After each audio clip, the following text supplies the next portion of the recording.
Eu fiquei com a parte da igreja de Sardes e a igreja de Filadélfia. Dei fazer um milagre, vai em 5 minutos falar para mim de uma das igrejas, que é o capítulo 3. A gente vai ler o primeiro verso do 1 ao 6. Ao anjo da igreja em Sardes escreva: estas coisas diz aquele que tem os 7 espíritos de Deus e as 7 estrelas. Conheça as obras que você realiza, que você tem fama de estar vivo, mas está morto. Fique vigiando e fortaleça o restante que estava para morrer, porque verifiquei que as obras que você realiza não são íntegras na presença do meu Deus. Lembre-se, pois, do que você recebeu e ouviu. Guarde-o e arrependa-se. Se você não vigiar, virei como um ladrão, e você de modo nenhum saberá em que hora virei contra você. Mas que você tem aí em Sardes umas poucas pessoas que não contaminaram as suas vestes. Elas andaram comigo vestidas de branco. Pois são dignas. O vencedor será assim vestido de branco, e de modo nenhum apagarei o seu nome do livro da vida. Pelo contrário, confessarei o seu nome diante do meu Pai e diante dos seus anjos. Quem tem ouvidos, ouça o que o Espírito diz à igreja.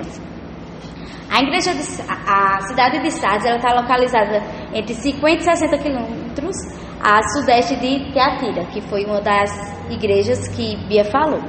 Ela foi fundada por volta de 1200 a.C. e ela se tornou a capital da Lídia. Ela estava situada ao vale do rio Hermon, no alto da colina. Então ela tinha muitas muralhas, ela era bem fortificada e ela se sentia inabalável, imbatível. E era uma das mais gloriosas cidades da Ásia Menor. Ela era uma potência militar, então por isso os habitantes eram bem orgulhosos, arrogantes e autoconfiantes, até porque eles eram muito difíceis de perder batalhas naquela época. Até que caíram na mão do rei Sírio, que preparou toda a armadilha, passaram 14 dias vigiando a cidade, até que os exércitos conseguiram penetrar na cidade em um buraco que havia na muralha. Era o único canto que não era tão fortificado. Então, no período de Alexandre Magno, houve a reconstrução da cidade. Com isso, foram dedicadas à deusa Cibele, que eles acreditavam que ela possuía o poder de ressuscitar os mortos e restaurar a vida dos mortos. Então, no ano 17 depois de Cristo, ela foi parcialmente destruída através de um terremoto. E depois da sua reconstrução, a cidade se tornou famosa pela imoralidade e decadência. Então, quando João escreveu essa carta, a cidade era totalmente degenerada. E a igreja se tornou assim como a cidade. No lugar dela influenciar o povo da cidade, ela foi influenciada por elas. Então, a igreja de Sardes, ela era poderosa e tinha um famoso nome naquela época. Porém, ela não tinha nenhuma vida e também não tinha nenhuma integridade. E as obras que elas faziam não eram dignas. Então, do verso 1 ao 3, vai ter a advertência à igreja. Que ele vai dizer, né? Ao anjo da igreja de Sardes escreve: estas coisas diz aquele que tem os 7 espíritos de Deus e as 7 estrelas. Conheça as obras que vocês realizam, que você tem fama de estar vivo, mas está morto. Fique vigiando e fortaleça o restante que estava para morrer. Porque verifiquei que as obras que você realiza não são íntegras na presença do meu Deus. Só até o 2 por enquanto. Então, está sendo direcionada ao anjo da igreja, né? A quem estava pastoreando a igreja. E Jesus, ele vai se apresentar como os 7 Espíritos de Deus e as 7 estrelas. Os 7 Espíritos, ele está dando referência à plenitude do Espírito Santo. Então, ele tinha autoridade, ele exercia autoridade sobre o Espírito Santo também, sobre a questão da igreja. Ele tinha autoridade, é tanto que ele fala dos 7 Espíritos e também das 7 estrelas, que também já foi comentado pela igreja de Éfeso, que Aninha falou no início.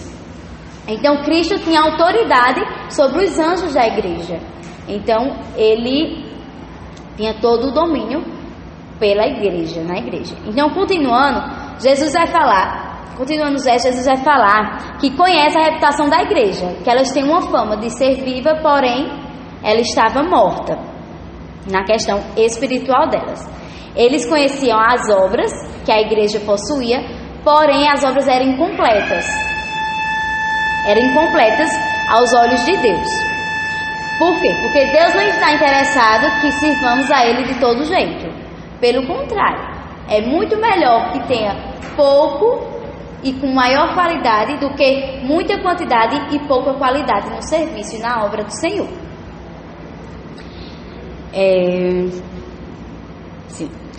Quase toda a igreja ela tinha se rendido ao mundo da religião pagã e ao judaísmo que existia na época. Então elas estavam sendo influenciadas. Por isso que não houve também avanço no evangelho, porque elas estavam sendo influenciadas pela cultura da época. Então elas não mostravam evidência de arrependimento. E se elas não mostrassem essa evidência de se arrepender, elas deixariam de ser uma igreja. Então, seguindo mais para frente, vai ter duas ordens que Cristo vai dar à igreja. A primeira ordem é ser vigilante. A igreja deveria ficar alerta dos perigos internos e externos. Os internos são os falsos mestres que estavam saindo dentro da própria igreja. E isso a gente vê muito acontecendo, até em 1 João fala muito sobre essa questão, falsos mestres, a carta de João. E a segunda era da falsa doutrina que estavam chegando do lado de fora da igreja. Então eles tinham tanto que ser vigilantes dentro da igreja, como também fora da igreja.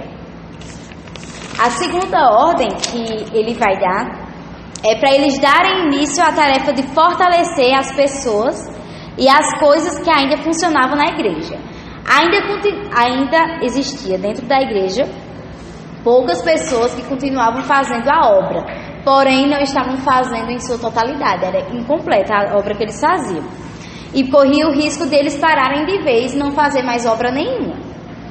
Então, Deus quer dizer o quê? Que a igreja de Sardes, ele queria que a igreja de Sardes fizesse as obras, mas com qualidade, não de toda forma.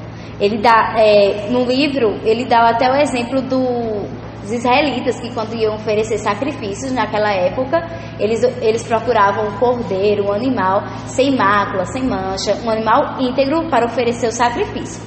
Então, assim eram os cristãos daquela época da igreja de Sardes. Eles tinham que apresentar obras diante do Senhor com sacrifícios perfeitos e não de qualquer forma. Então, no verso 3, ele vai dar uma advertência sobre o juízo do Senhor sobre aquela igreja. 5 das 7 igrejas, ele vai falar sobre a vinda do juízo. Em Éfeso, a igreja de Éfeso, que é no capítulo 2, verso 5. A de Pérgamo, que é no capítulo 2, verso 16. A de Tiatira, que é do capítulo 2, 25. E a de Sardes, capítulo 3, versículo 3. E a de Filadélfia, que é a próxima igreja, que é do capítulo 3, versículo 11. E em 3 delas vai haver também a advertência ao arrependimento, que a gente vai ver também na de Sardes. A vinda de Jesus, no versículo 3, é iminente e inesperada. Então não sabemos nem o dia, nem a hora. A gente sabe que ele virá. Então, ele diz que está vindo como um ladrão. A gente, quando está em casa, não espera um ladrão na sua porta dizer: ei, amanhã eu vou ir na sua casa. Não espera. Ele vem de forma inesperada. Assim vai ser a volta de Cristo. Ele vai vir de maneira inesperada e não tem data marcada. Então, no Novo Testamento, a gente também pode ver que ele aponta várias vezes essa questão de vir como ladrão. Aponta também tanto na questão do castigo imediato, como também da segunda vinda de Cristo, que é o que aponta o contexto da carta de Apocalipse. Então, os cristãos de Sardes, a igreja de Sardes, não precisa esperar que Jesus venha para se arrepender, até porque se eles esperar, já era. Então, eles tinham que se arrepender agora, antes que Cristo viesse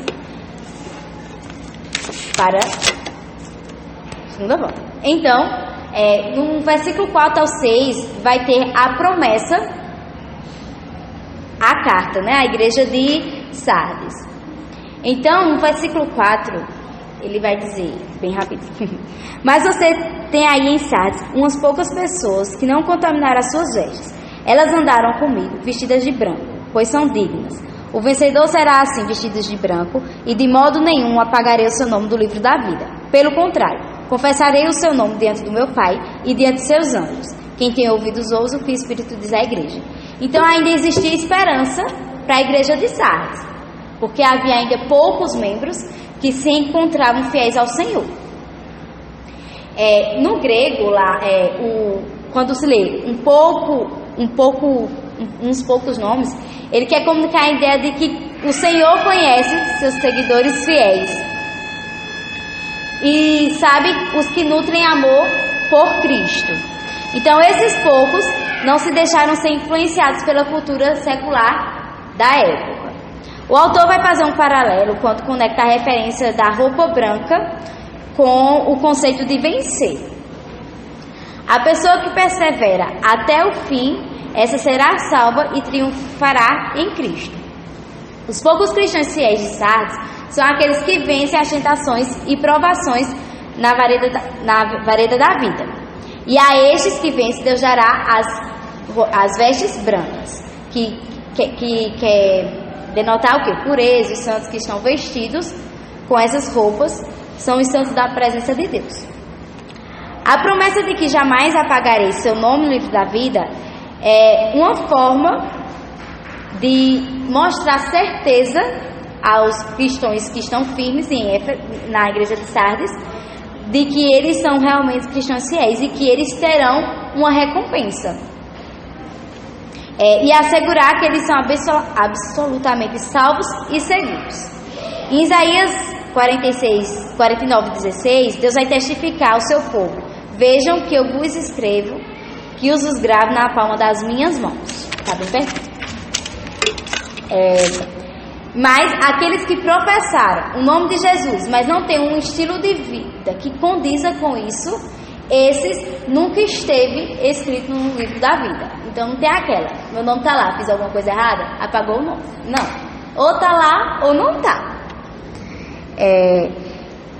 Jesus, ele afirma que esses que professam o nome de Jesus, mas não vivem de acordo, ele não o conhece e lhe ordena que se apartem dele.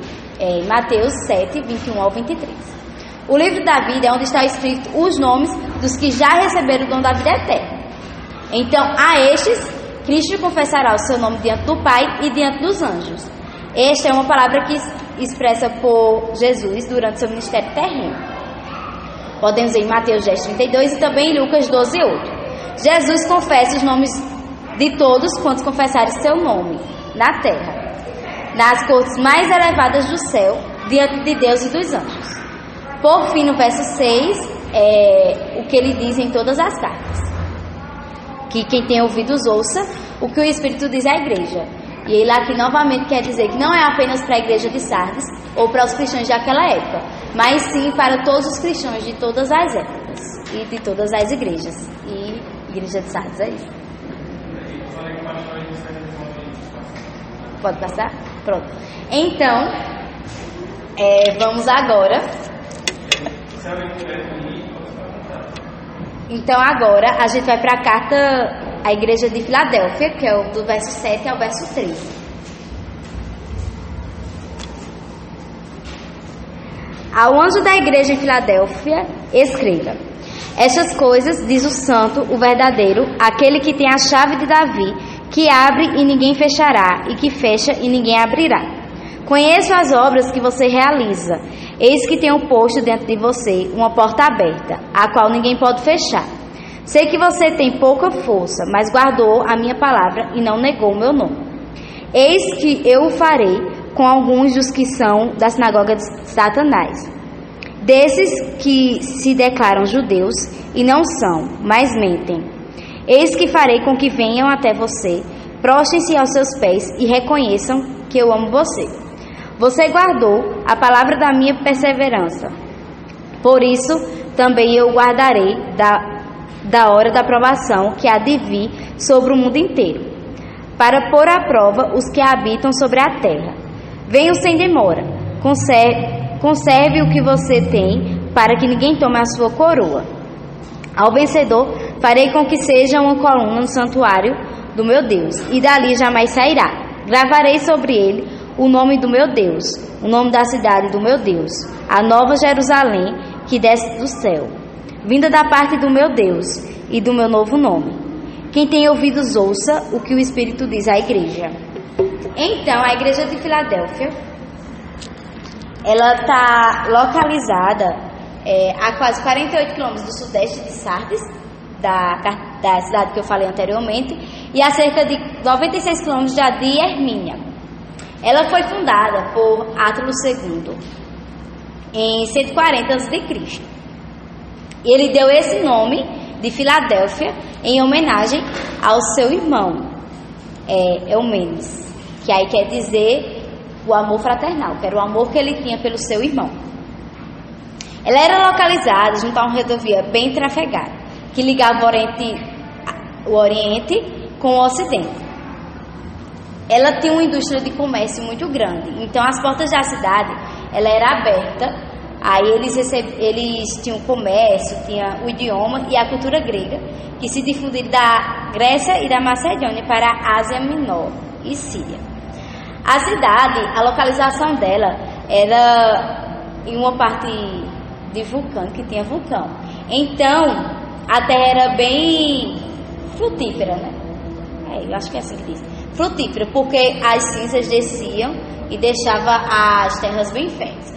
Porém, quando havia a erupção dos vulcões lá, abalava a cidade. Então, os habitantes eles ficavam com medo. Então, grande parte, preferiram sair de dentro da cidade e se instalar fora da cidade. Então, tem 4 características da igreja de Filadélfia. Ela era uma cidade da cidade de Filadélfia. Ela era uma cidade missionária. O povo sempre viveu com medo por conta dessa questão do terremoto, do vulcão e tudo mais. E muitos se fixaram fora da cidade. E ela adotou um novo nome, oriundo dos deuses imperial. Então, eles tiveram, se eu não me engano, foi 2 trocas de nome. Eu lembro que ficou chamada de Flávia.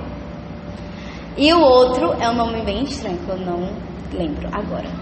Mas isso é importante porque quando for no final dos versos, o que Cristo vai falar, eles vão fazer ligação entre as duas coisas. Então a igreja de Filadélfia, assim como a de Esmina, ela era modelos de fidelidade a Jesus. Era uma igreja que permaneceu firme a Jesus através dos séculos, mesmo quando o islamismo veio a ser uma religião dominante na região deles. Então, basicamente, a carta escrita não contém exortação no sentido de que elas estavam fazendo coisa errada para poder fazer o certo. Não, pelo contrário. Elas vão ser exortadas, porém, a permanecer, a continuar firme. Então, no verso 7, Jesus vai incitar eles a nutrir igualmente a santidade e a autenticidade, para que eles venham permanecer. Então, Jesus, no início, ele vai ser chamado de santo e verdadeiro. Ele é verdadeiro. O que é ser o verdadeiro? É o genuíno, o íntegro. Jesus nunca quebra sua palavra, mas, pelo contrário, ele preenche todas as suas implicações. Tudo aquilo que ele diz, verdadeiramente é. O livro de Apocalipse, ele frequentemente chama o povo de Deus de os santos. Os santos são aqueles que já foram purificados pelo sangue de Jesus e têm acesso à presença de Deus. Então Deus, ele é totalmente santo e quer que o seu povo seja igualmente santo. Sim. Então Jesus, ele também vai se chamar de aquele que segura a chave de Davi, o que vai fazer referência à sua linhagem messiânica, que vai estar lá em Isaías 22. Jesus, ele é o único que detém toda a autoridade absoluta com aquela chave régia de Davi. Então sua palavra e seus atos são finais. Então o que Cristo faz, só ele pode fazer. O que Cristo abre, como ele vai dizer no verso, ninguém pode fechar. E o que Cristo fecha, ninguém pode abrir. Só Ele é capaz de fechar e de abrir. No versículo 8, o Senhor, Jesus vai dizer que está familiarizado com as obras da igreja de Filadélfia. Então não precisa ninguém chegar e dizer quais são as obras. Ele realmente conhece todas as obras da igreja de Filadélfia. Então, quando ele diz a porta aberta e a impossibilidade de fechá-la, ele vai fazer alusão às obras realizadas também pela igreja de Filadélfia. A igreja de Sardes, como a gente viu, era uma igreja que ela era viva, tinha o nome de viva, porém estava morta. Pelo contrário de Filadélfia, ela realmente era uma igreja viva. Ela vivia ativamente ensinando e pregando o evangelho de Cristo. A porta aberta, ela permanece aberta. Então, nenhum outro é capaz de fechá-la. Ela só vai ser fechada quando o Senhor disser que ela vai ser fechada. Então, é preciso entrar por essa porta em direção ao reino dos céus. O Senhor tem de abrir essa porta para que seja possível a eficiência da obra do evangelismo. É um estímulo, a porta aberta é um estímulo aos cristãos para que eles ativamente se engajem no evangelismo e nas missões. No verso 8, na parte B, quando ele fala da questão da pouca força, ele não quer dizer na questão do número de santos da Filadélfia. Está relacionada ao número de santos na Filadélfia, por não eram muito os cristãos. Então os judeus não consideravam tão significativos eles. Eles não se sentiam ameaçados pela igreja de Filadélfia. Porém, isso não queria dizer nada. É tanto que ele vai dar 2 elogios à igreja de Filadélfia. O primeiro é que eles tinham guardado a palavra de Jesus. Não guardado no sentido de pegou e guardou, mas no sentido de que eles realmente não se contaminaram com aquelas práticas errôneas que havia na cidade. Eles não deixaram se contaminar. Eles realmente guardaram no coração a palavra de Deus, que é a palavra de Jesus, que é o evangelho de Cristo. E a segunda, eles não negaram o nome de Cristo. Pelo contrário, eles honraram e fizeram o nome de Cristo ser conhecido, falando toda a revelação da palavra do Senhor. Esses 2 elogios, eles vão revelar que os santos e fiéis da Filadélfia tinham suportado toda a oposição por parte dos judeus e gentios. Eles permaneceram leais ao Senhor e por isso receberam seu louvor e suas bênçãos. Então, do versículo 9 a 11, ele vai falar sobre a exortação à igreja. Mas não, como eu disse, no sentido de que elas estavam fazendo algo errado. Pelo contrário, é para elas permanecerem. No versículo 9, ele vai dizer: eis o que eu farei com alguns dos que são da sinagoga de Satanás, desses que se declaram judeus e não são, mas mentem. Eis que farei com que venham até você, prostrem-se aos seus pés e reconheçam que eu amo vocês. A igreja de Esmirna e de Filadélfia são as únicas das 7 cartas que vai fazer referência específica ao povo judeu, às sinagogas e ao seu senhor, que é Satanás. Jesus denominou a Assembleia Judaica a sinagoga de Satanás porque eles negaram a Cristo e ainda perseguia os cristãos daquela época, os seguidores de Cristo. Então eles se tornaram instrumentos nas mãos de Satanás. Eles eram usados para destruir a igreja. Então Jesus vai os caracterizar como mentirosos por conta disso. Então, em vez dos judeus serem honrados, Jesus prediz que honrará os seus fiéis seguidores e evidenciará que eles realmente amam os seus. Então Jesus vai demonstrar o seu amor através dos judeus, que chegará para os seus, para aqueles que os amam, e falará que realmente Jesus os ama. O versículo 10 e 11, vamos ler bem rapidinho.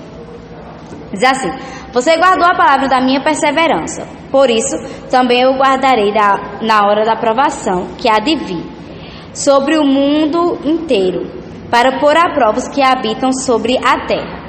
Venham sem demora, conserve o que você tem, para que ninguém tome a sua coroa. Aqui ele vai dizer que Deus guardará aqueles que realmente permaneceram firmes. Guardará no momento da dificuldade. Não quer dizer que ele vai tirar a dificuldade deles, eles não terão dificuldades. Pelo contrário, eles terão dificuldades, porém Deus vai guardá-los para que eles permaneçam firmes. O Senhor promete que vai preservar o seu povo na hora da provação. A hora da provação não quer dizer que seja só uma hora de provação, mas é por um período de tempo. E as provações estão associadas com os adversários, as aflições e problemas que Deus vai estar enviando ao seu povo para testar sua fé, santidade e caráter. Para os cristãos, os tempos de provação, de tentação, eles vão vencer pelo poder de Deus e são fortalecidos e serão fortalecidos em sua fé. Deus não promete que vai proteger eles da morte física, mas promete que eles não terão a morte espiritual. Ele iria proteger.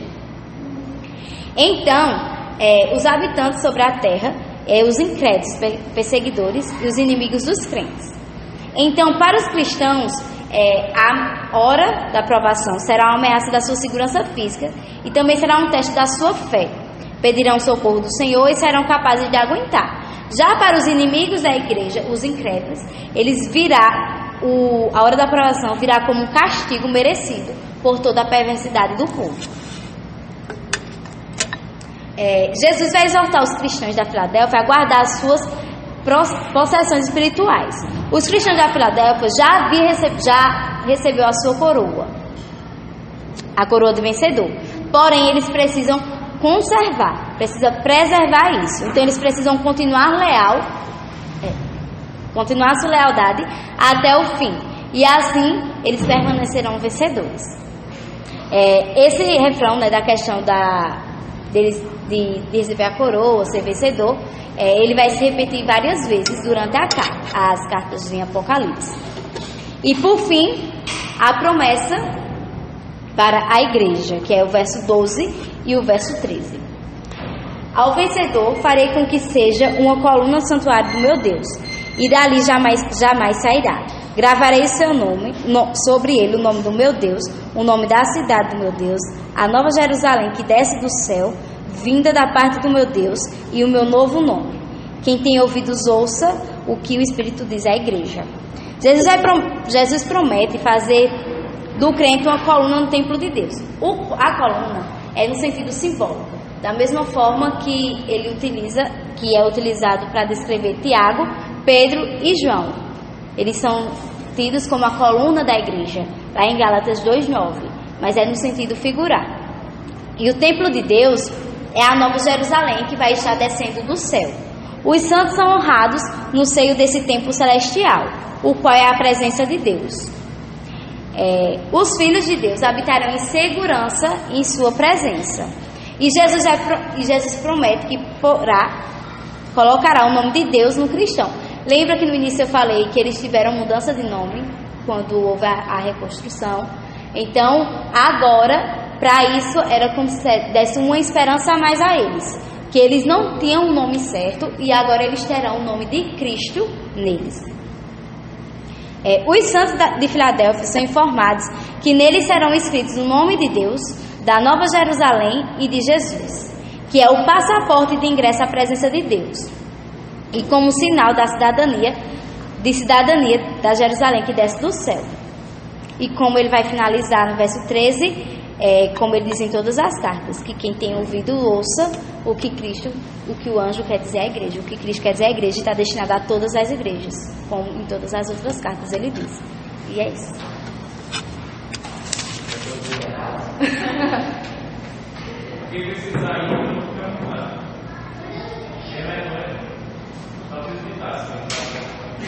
É só o meu, pode ir. Após. Sim.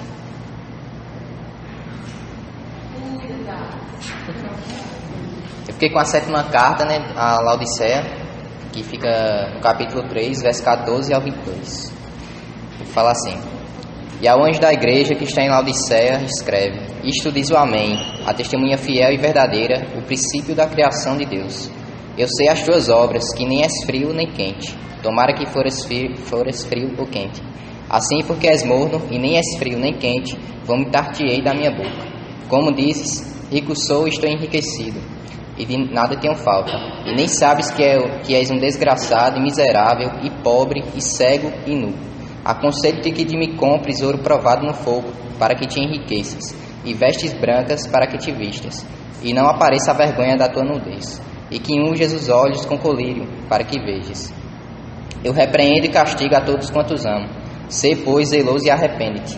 Eu estou à porta e bato. Se alguém ouvir a minha voz e abrir a porta, entrarei em sua casa, e com ele cearei, e ele comigo. Ao que vencer, lhe concederei que se assente comigo no meu trono, assim como eu venci e me assentei com meu Pai no seu trono. Quem tem ouvidos, que ouça o que o Espírito diz às igrejas. Bom, dentro do contexto geral da cidade de Laodiceia, ela ficava entre três estradas muito importantes. E essa localização dela, né, foi muito favorável para ela, porque ela tinha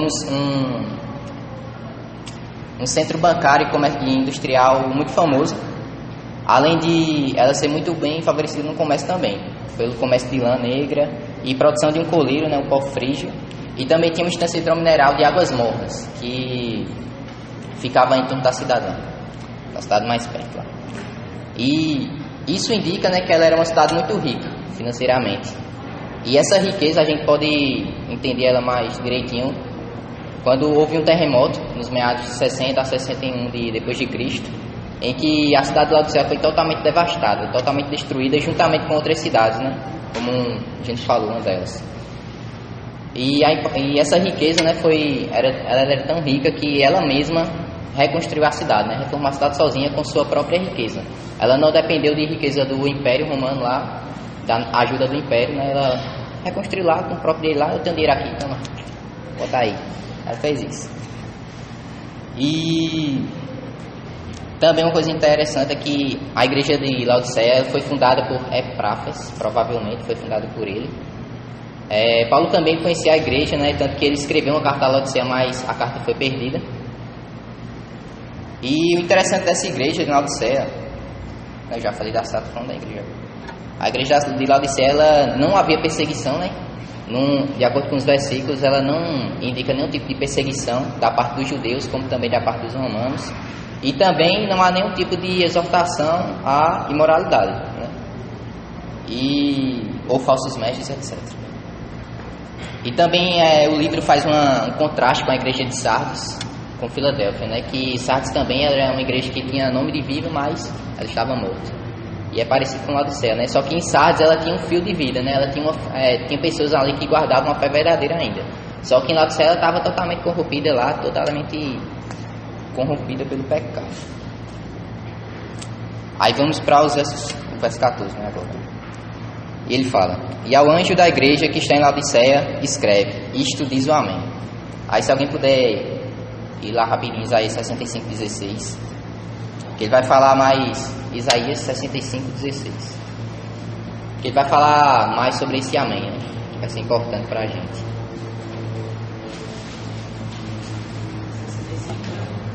16.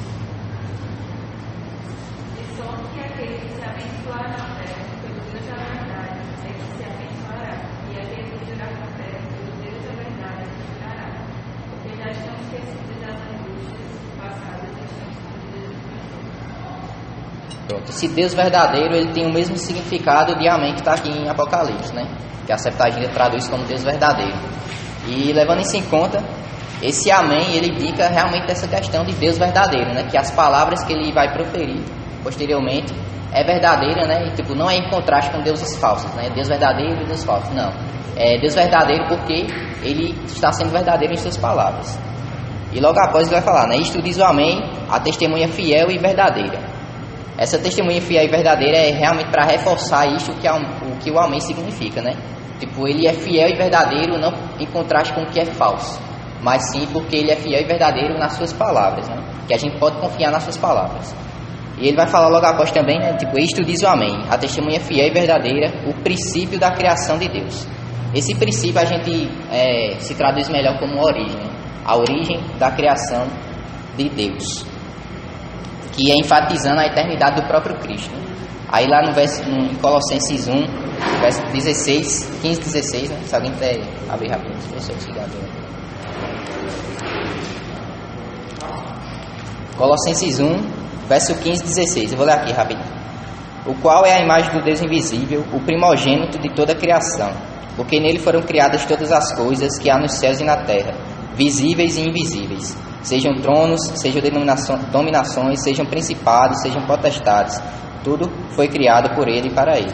Ou seja, isso refletindo justamente a eternidade do próprio Cristo, né? Que ele estava mesmo antes da origem do mundo. E no verso 15, ele vai falar assim: eu sei as tuas obras, que nem és frio nem quente. Tomara que foras frio ou quente. Esse conheça as tuas obras, né? Porque para os laodicenses não havia nenhum tipo de elogio, né? Ele vai falar aqui anteriormente, né, que nem és frio nem quente. Não havia nenhum tipo de elogio, bem como também nenhuma crítica por ensinos falsos ou imoralidade, né, sexual e etc. O problema da igreja de Laodiceia é porque ela era fria nem quente, né? Ela era uma igreja morna. E isso remete também que eles não eram hostis quanto à palavra e também nem fervorosos, né? Eram indiferentes, cristãos de nome, né? E acomodados. Cristo, ele vai refletir, né, no verso 16, que ele fala assim também, fala logo: assim porque és morno e nem és frio nem quente, vomitar-te-ei da minha boca, né? Ou seja, para Cristo, né, ele tem náuseas, né? Ele tem nojo desses cristãos que nem são frio nem quente, né? São mornos, que não tem nenhum tipo de zelo com a palavra, mas também não tem nenhum tipo de hostilidade com a palavra. Deus tem nojo dessas pessoas. E no verso 17, ele vai explicar por quê, né? Ele nem é frio nem quente. Ele vai dizer: como dizes, rico sou, estou enriquecido e de nada tenho falta. Ou seja, a igreja era orgulhosa por sua prosperidade material, né? Ela tinha a incapacidade de distinguir a prosperidade espiritual da material. Ela só focava no material e por isso, né, ela pensava que também estava bem espiritualmente. Só que na verdade, né, ele vai prosseguir dizendo que tu se acha rica e enriquecida, que nada tem falta, mas na verdade tu és cega, miserável, pobre e nu. Ou seja, quando ele fala que e nem sabes que és um desgraçado, miserável, pobre, cego e nu, é realmente demonstrando, evidenciando a pobreza espiritual da igreja, né? Elas achavam que a igreja achava que estava bem espiritualmente, materialmente, mas na verdade ela estava totalmente devastada espiritualmente, né? Isso reflete muito o perigo da riqueza material em uma igreja, né? A riqueza, quando uma igreja é rica materialmente, não quer dizer que ela é rica espiritualmente, né? Muitas pessoas acabam cegando, né? Como a igreja lá do céu cegou.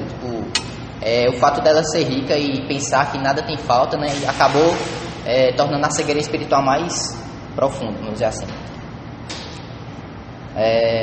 No verso 18, ele vai prosseguir, né? Aconselhando a igreja: aconselho-te que de mim compres ouro provado no fogo. Esse ouro provado no fogo, né, é uma linguagem metafórica, né? É impossível você comprar bênçãos espirituais, né? Assim, toma aqui dinheiro, vou comprar uma bênção. Não. É uma linguagem espiritual que lá em Mateus 13, 44, 45, se alguém puder abrir bem rapidão. Que vai falar mais a respeito sobre esse ouro provado. Mateus 13, 44, 45. Pode. O reino dos céus é semelhante a um tesouro escondido no campo, que um homem achou escondeu, enquanto os pobres, dando tanto de alegria ao Pai, vendo tudo que tem, compra aquele campo. É isso mesmo. Ou seja, esse versículo, né, que Jesus falou, né, essa parábola, uma parábola na verdade, que ele vai remeter que o valor das bênçãos do reino dos céus, né, é inestimável, né?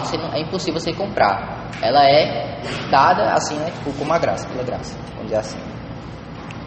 Basicamente, Cristo ele nos exorta nesses versículos e consequentemente aqui está exortando a igreja a buscar as verdadeiras riquezas. O ouro refinado pelo fogo, né, que não perde o brilho, ou seja, que ele não vai perder o valor de jeito nenhum, né? As verdadeiras riquezas que é o reino dele. E não as coisas materiais que a igreja de Laodiceia estava focando e acabou se cegando, né? para o termo espiritual. Ele também vai continuar no verso 18, dizendo assim, né? Vou ler de novo. Aconselho-te que de mim compres ouro provado no fogo, para que te enriqueças espiritualmente, que ele está falando. E vestes brancas para que te vistas. Ou seja, e não apareça nenhuma vergonha da sua nudez. Ou seja, cobrir a nudez, né, com vestimentas de pureza e santidade. Justamente ele falando isso, né, dando contraste com a riqueza material que ela tinha. Ele está falando, né, sobre a riqueza espiritual que ela deve ter, aconselhando que ela tenha, né. E essa vestimenta de pureza e santidade é realmente andar em caminho com a verdade, né, em prol da verdade do Senhor. E ele vai falar também sobre o colírio, né, que ele vai falar aqui, em que unjas os olhos com colírio para que vejas, né. Como a gente viu lá na história da Laodiceia, né, ela era famosa por produzir um colírio, né, o pó frígio lá, no resto da medicina lá no troço lá, que ajudava na questão da cegueira física da igreja, da pessoal lá, esqueci. E ele está fazendo justamente esse contraste, né, tipo o colírio para que te unges, né, ou seja, só Deus, só Jesus, ele pode curar uma pessoa espiritualmente, né, da sua cegueira espiritual. Cristo é a única cura, a palavra de Deus é a única cura para que uma pessoa seja curada da sua cegueira espiritual. Ele está fazendo esse contraste com o que a cidade tinha de importante, né? Ele está mostrando que o mais importante é a vida espiritual de cada pessoa, aquele membro da igreja. Sim, deixa eu ver aqui. Sim, é como está falando, né? Dando um resumo, né? Cristo está fazendo contraste com as riquezas da cidade, né? Com as espirituais. Tipo, ele está demonstrando que não é só você ser rico materialmente que você vai ser abençoado por Deus, que a riqueza material é como é que eu posso dizer, é um indício de que você está bem espiritualmente. Não. Na verdade, ele está demonstrando que nem tudo é riqueza material, né? Tipo, a gente deve devotar o nosso tempo, né? Como falou desde da vigília, né? Que eu tenho prestando muita atenção na mensagem que Deus está dando para os jovens da igreja, que a gente deve devotar o nosso tempo mais às coisas do Senhor, né? Que a gente não deve muito focar nas coisas materiais aqui da igreja não, misericórdia, nas coisas do mundo, né? Tipo estudos e etc. Claro que você tem que devotar um certo tempo para essas coisas, que você tem que sobreviver, obviamente, né? Mas que isso não é tudo, né? Você deve focar realmente, devotar o seu maior tempo às coisas do Senhor, né? Isso é uma exortação que eu venho prestando atenção desde da vigília lá, que Deus está falando com a gente. E está falando de novo aqui, né? Então que a gente tome vergonha na cara e consciência, né? Que o negócio é peso, é arrochado. Ele só está dando chibatada na igreja do céu e está dando chibatada na gente também. No verso 19, ele vai falar, né, que eu repreendo e castigo a todos quantos amo. Sê, pois, zeloso e arrepende-te. Ou seja, as palavras fortes de Cristo, né, anteriormente que ele falando que era miserável, pobre, cego, nu, não foi uma palavra de juízo final, né? Tipo, ele não estava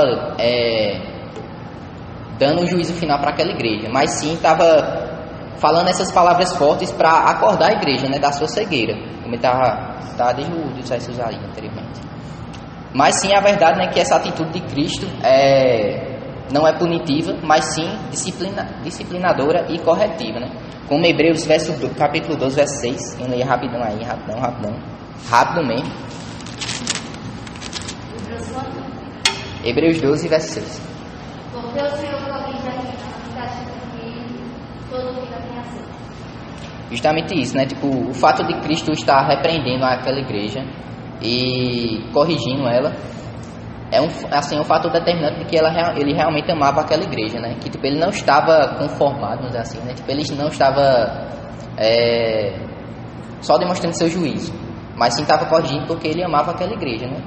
E voltando novamente para aqui, né? Tipo, o fato de Cristo estar falando conosco e realmente, assim, que eu senti, né? Que estava falando, para mim também, não sei para outra pessoa, mas que é justamente isso, a gente devotar mais nosso tempo ao Senhor, né? E se ele está falando isso é porque, se ele está disciplinando a gente nessa relação, é porque ele nos ama. É como o verso diz, né? Eu repreendo e castigo todos a quantos amo. Então, se Deus castigar você e dar uma chibatada em você, é porque ele ama você, não é porque ele odeia, não. E é isso, que a gente tem consciência disso, né? Na segunda parte, não, já terminei já. No verso 20, Ele fala: eis que estou à porta e bato. Se alguém ouvir a minha voz e abrir a porta, entrarei em sua casa e com ele cearei, e ele comigo. Essa parte, eis que estou à porta e bato, né, tem uma essência, assim, algumas pessoas dizem que tem uma essência escatológica, nos comentários dizem que tem uma essência escatológica, que é a questão da vinda de Cristo, né, eis que estou à porta e bato. Essa brevidade na volta de Cristo, né. E outro também fala que é o chamado arrependimento, que é o mais, como é que fala? Não vou dizer mais certo, né, porque o justo está correto, né, você pensar bem assim, que realmente estou à porta e bato. Em algumas passagens da Bíblia tem realmente um sentido escatológico da volta de Cristo, mas nesses versos aqui tem mais um sentido de chamada ao arrependimento, né, tipo, eis que estou à porta e bato, né, tipo, ele está esperando que alguém se arrependa para que ele possa entrar e ceiar com ele, né, e ele fala, né, se alguém ouvir a minha voz e abrir a porta, deixa eu ler aqui, fica melhor. Se alguém ouvir a minha voz e abrir a porta, entrarei em sua casa e com ele cearei. Ou seja, a partir do momento que uma pessoa assim se arrepende do que fez, né? Como a gente viu, né? O contraste de remorso e arrependimento, como a Aninha falou, né? Remorso é só uma coisa passageira, né? Que você sente culpa pelo pecado, mas você não faz nada por onde mudar. Mas o arrependimento tem sentido com a verdadeira mudança. E ele fala isso, né? Quem se arrepende de fato, né? E abre a porta para eu entrar, eu cearei com ele e comerei com ele. Esse cear e comer com ele, né, antigamente no mundo judaico tinha um significado muito mais profundo do que tem hoje em dia, né. O fato de uma pessoa cear e comer com alguém, né, indica uma ideia de intimidade, de confiança, né, e de fidelidade com aquela pessoa, né. É tanto que em algumas passagens da Bíblia, quando Cristo ele sentou à mesa com os pecadores, com os publicanos e comeu com eles, né, tipo, e os fariseus lá ficou doidão lá, meu amigo, ele está sentando, está comendo com eles, não sei o que, falando coisas, só que Jesus estava lá de boa, lá conversando. Isso indica essa real profundidade do real sentido de comer com outra pessoa, né? Essa ideia de intimidade, de aceitação, vamos dizer assim. E a gente pode entender essa profundidade também nesses versos, né? Tipo, Cristo está, como é que fala? Está dando a oportunidade a gente para ter uma intimidade profunda com Ele e uma intimidade verdadeira com Ele, né? Ele está chamando a gente para isso. Tipo, mesmo que a igreja de Laodiceia fosse estava totalmente devastada com tudo, né? Totalmente cega espiritualmente, Ele ainda chama ela ao arrependimento, né? Porque ama ela e quer ter um verdadeiro relacionamento com ela, né? Uma intimidade profunda com ela. Isso mostra a misericórdia e o amor de Deus, né? Para com a gente. E a gente vai entender mais sobre isso, né, nos próximos versos, né, essa profundidade de intimidade. No verso 21. Ao que vencer, lhe concederei que se assente comigo no meu trono. E assim como venci, e me assentei como meu Pai no seu trono. Ao que vencer, né, uma coisa que Mateus sempre enfatizou, né, quando estava dando uma aula sobre essas igrejas, que esse ao que vencer, né, não é tipo vencer no final, né, é ao que for vencendo, né. O real significado dessa palavra, assim, tradução melhor, né? Não sei se é no hebraico, aramaico, hebraico, sei lá. Eu sei que tem esse real sentido, né? Tipo, algo que for vencendo. Tem uma ideia de continuidade, no gerúndio, né? No caso. Que uma pessoa que realmente for na sua vida inteira, for vencendo, for tentando viver uma vida em intimidade com Cristo, Cristo oferece isso, né? Vai conceder que se assente comigo no meu trono, assim como eu venci e me assentei com meu Pai no seu trono. Realmente dando aquela ideia de intimidade profunda com Ele, né? A gente realmente vai viver uma vida intensa com o nosso Pai. E ele vai falar, né, quem tem ouvidos ouça o que o Espírito diz às igrejas, né? Ou seja, né, quem tem juízo ouça, e quem não tem juízo tome juízo de novo e ouça de novo. É isso, amém.